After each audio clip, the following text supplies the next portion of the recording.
Okay, so here's another request from section 2.6.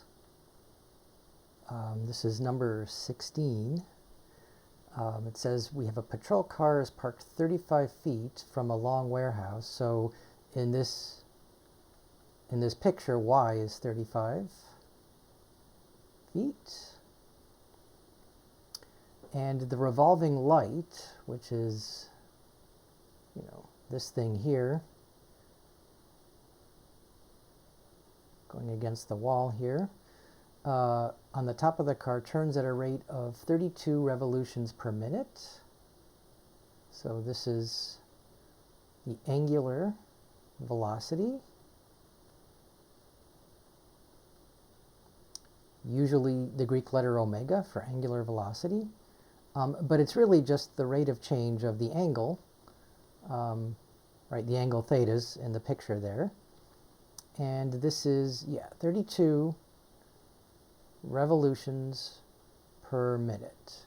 So every minute that goes by, it goes around 32 times, right? Okay.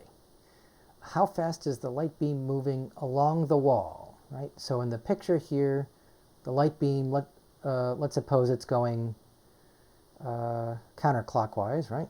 That means that against the wall, the light is moving to the right. Got that?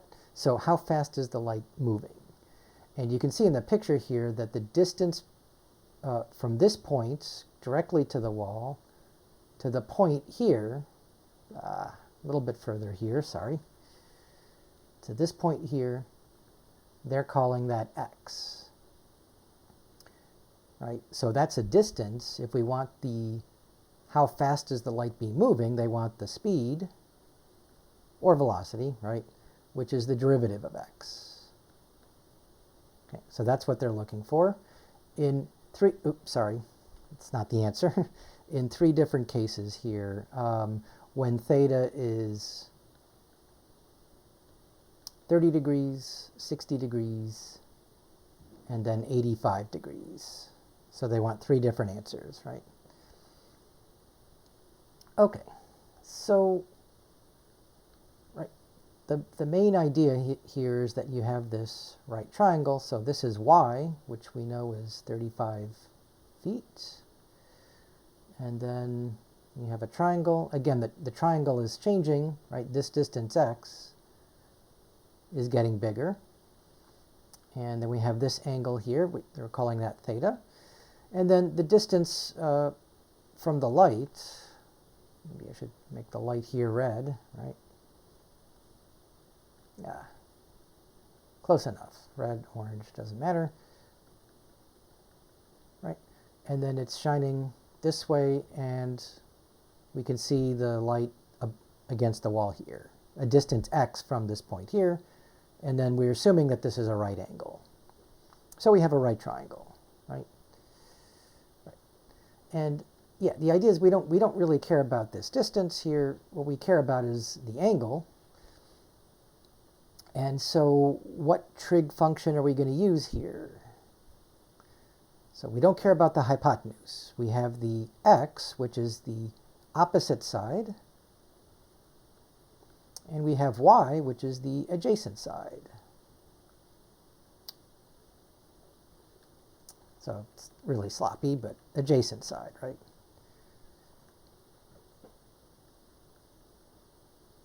There we go. So what function is opposite over adjacent? I hope you know that. Tangent. So tangent of theta is x over y. Right? And in fact, y is a constant, right? How do we know that? Because the car is not moving, well, we're assuming the car is not moving anywhere, right? It's certainly not moving, oh gosh, can I get this right here? It's not moving forward, but it's certainly not moving this way or towards the wall. It's not moving away from the wall or towards the wall, right? So we're assuming the car is just stationary, right? It's the light that's rotating, right? The light just rotates around this way. Makes sense? So yeah, y is a constant. So y, we can replace y with 35 feet. Okay, and so if you multiply by 35, you can get x by itself. X is just 35 times the tangent of theta, and we didn't have to do that, but it might help. So what are we looking for? We're looking for the derivative, right? So just take the derivative of both sides. Derivative of x, and then the derivative of 35 times the tangent of theta. So 35 is a constant. That can come outside the derivative. So we just need the derivative of tangent. Right. And you better know that by now. Yeah, so secant squared, right?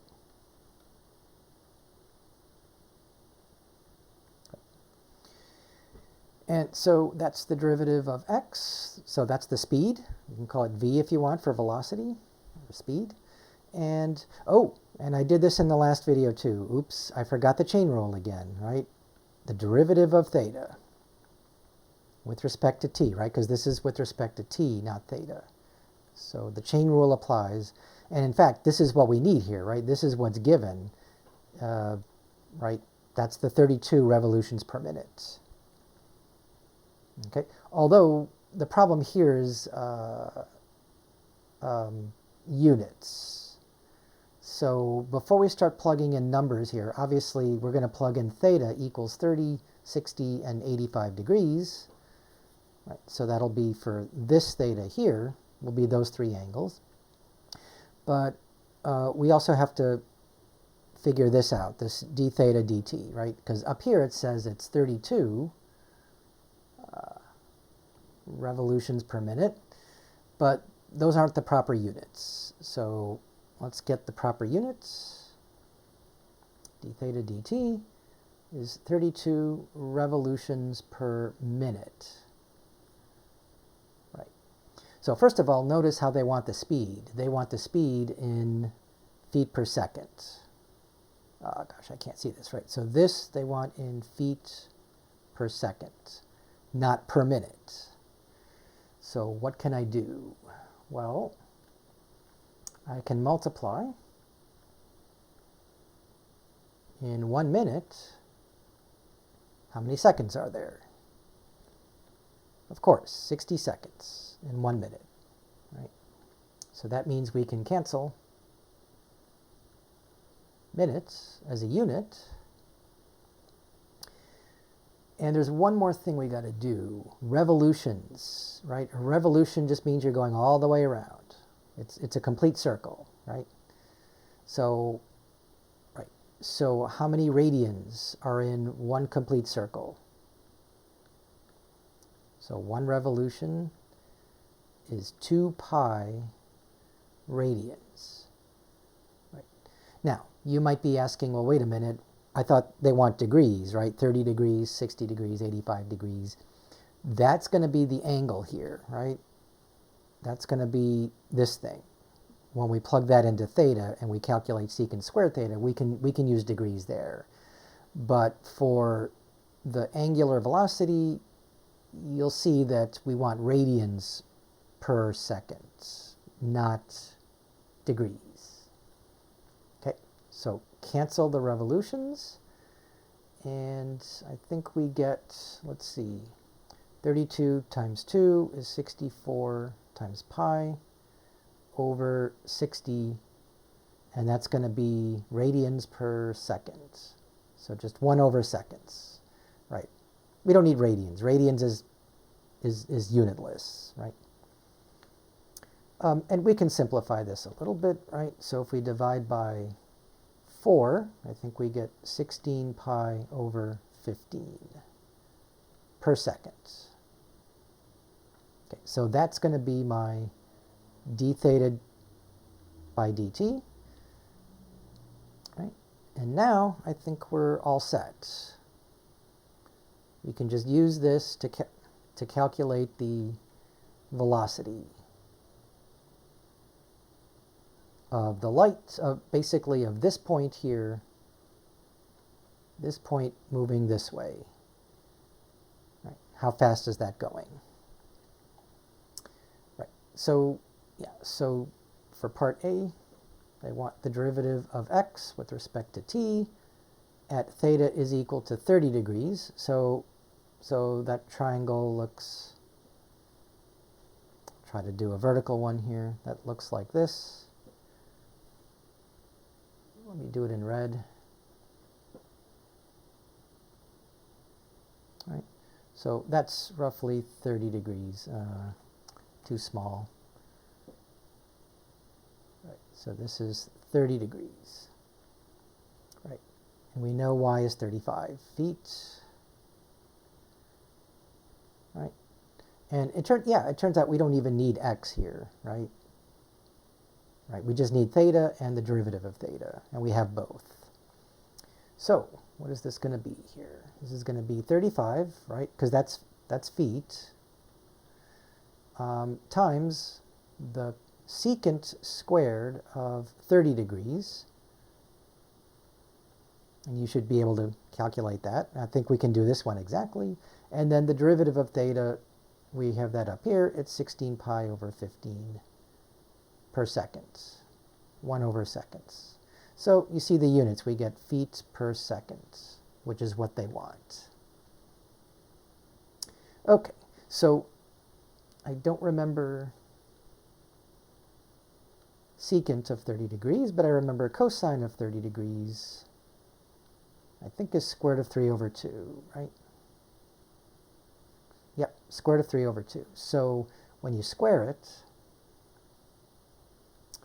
you get 3 over 4, right? And so the secant squared of 30 degrees is just the reciprocal. It would be 4 over 3. Right. So all of this is just 4/3. So now I think we're pretty good here. So 35 times 4 over 3 times 16 pi over 15. And that will be in feet per second. So now just get out a handy calculator and see what this is.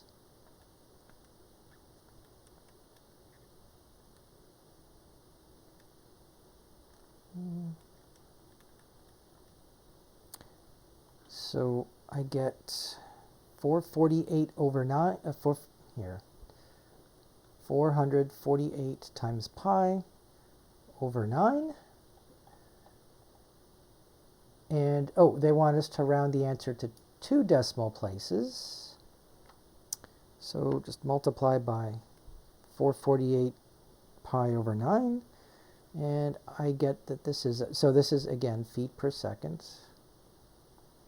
And this is about 156.38 feet per second. Okay, so I think that's what they wanted up here.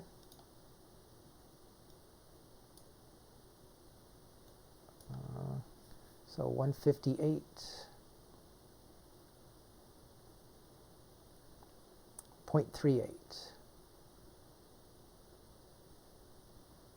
See if that works. All right, and so B and C are similar. You're just plugging in different numbers here. So for completeness sake, I guess I'll do B as well. So they want the speed for theta equals, if I remember right, 60 degrees. Yep, 60 degrees. So most of these numbers are the same. We still have the 35 feet. And now we want secant squared of 60 degrees times the same 16 pi over 15. Right, so, yep, cosine of 60 degrees is 1/2.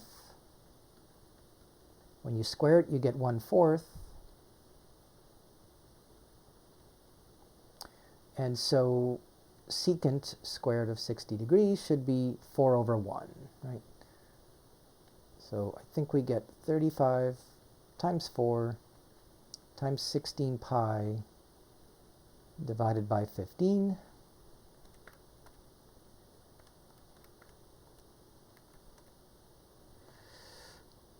So this time it's a little bit bigger. This is 448 pi over 3. So 3 times as fast, right? So multiply by pi. So I think we get approximately, again, feet per second. And this is about 469.14 feet per second. So, yep. So for this, try 469.14 feet per second. And finally, 85 degrees. So that's going to be a little trickier. So part C,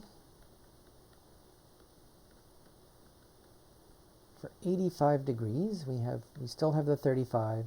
We still have secant squared, but now we're taking the secant squared of 85 degrees, and then we still have the 16 pi over 15. So let's see, cosine of 85 degrees. That's not one I know by heart. We're just going to approximate. So let's see, I think I'm in degree mode. Cosine of 85 degrees is approximately 0.0872. I'll do 87156. We don't need that many decimal places, but we might as well, right? So if we square that and then take the reciprocal, I think we get secant squared of 85 degrees is a whopping 131.65, let's say, 646. 65 is good, right? Yeah, 2 decimal places, right? Okay, so this is 35 times 131.65. We're not getting this one exactly anyways, so the 16 pi over 15, we can round that right away. And it's 35 times 16 times pi, and then divide by 15. So we get 15,440.26 feet per second.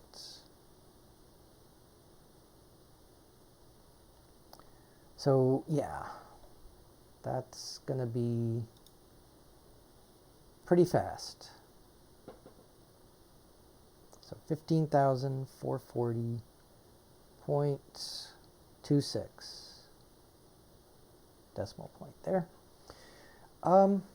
So I hope that helps. This is, again, just drawing the correct triangle here, right triangle, and then recognizing that we're using tangent, opposite over adjacent.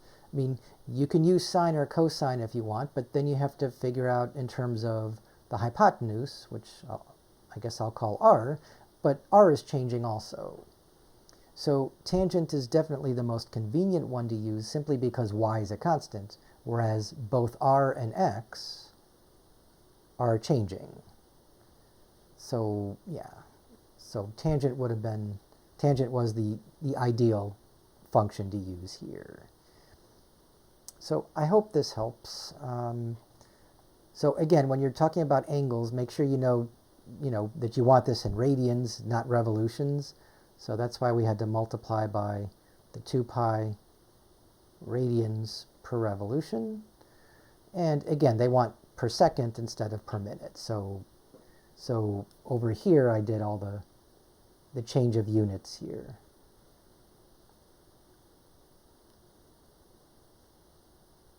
Okay. Anyways, yeah, so this is actually a good problem because it's you have to understand the trigonometry and things like angular velocity being just the rate of rotation, right? How fast this thing is spinning. And it's spinning at a constant rate, right? But you can see what happens as the light moves against the wall here, right? It's moving, let me use a different pen here. It's moving pretty slow at first, and then it moves faster and faster, right, as it goes along the wall here. Right, and this is what you would observe if you have, like, rotate a light against a wall. Right, so I hope that helps.